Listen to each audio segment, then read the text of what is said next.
एठी आज आपण माने समस्त आज निजे अनुभव करले निजे बुझी सारले आपण माने भी जानी सारले आउ राज्य रे गोटी आउ ओडिसा रे सरकार नहीं ये सरकार आउ नहीं एते अपारग सरकार जोउठी की प्रशासन आज प्रशासनिक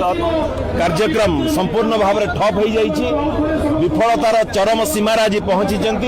जो जो कथा आप कहते गुली चालना कथा कहतु एससीबी मेडिकल कॉलेज 13 जन निरीह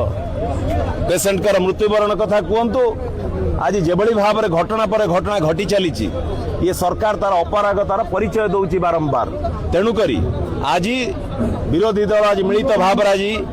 समावेश आज समस्त आज एकत्रित भाव में रही ये सरकार आज तुरंत स्वास्थ्य मंत्री इस्तीफा दिंतु राज्य सरकार क्षमा मागंतु राज्य सरकार जेभली भाव में अन्याय अनीतिर चरम सीमार पहुंची ताकू आज विरोध करने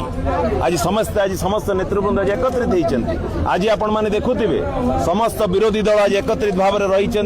यदि भोट परसेंटेज आज देखुवे 60% भोट समर्थन आज जो विरोधी दल एकत्रित आज रही आज बसी 40% भोट समर्थन रही आज भारतीय जनता पार्टी सपक्ष में आज समस्त विरोधी दल जो मैंने 60% भोटर समर्थन आज एकत्रित भाव रही या वार्ता दौर आज ओडिशावासी को जो ओडिशावासी मेजोरिटी समस्ते चाहते सरकार गादीच्युत तुरंत हो ये सरकार तुरंत स्वास्थ्य मंत्री को बहिष्कार करू एवं राज्यवासी आज सुरक्षित रुहतु ये राज्यर जिते सुरक्षा कथा आसी राज्यर स्वार्थ कथा आसी राज्यर जनसाधारण सम्मान कथा आसी आज राज्यर समस्त जनसाधारण किभली भाव में सुरक्षित रही पारे प्रश्न आज से प्रश्न आज राज्य आज विपद मुखर ठेली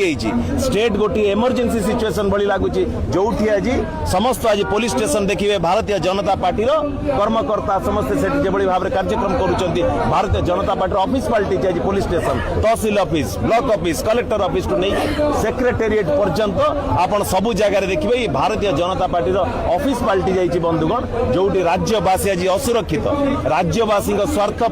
एकत्रित आज 60% भोट समर्थन देता सी 24 चित्र आज चित्र आज देखिए 80 भाग रु अधिक परसेंट लोक आज समस्त आज विरोध आज शासन दल जे रही सांगे आज लोक कहीं ना जनसाधारण ना आज निश्चिंत भाव में आज इस्तीफा तुरंत दे ओडिशावासी जो डब कहते लोक सरकार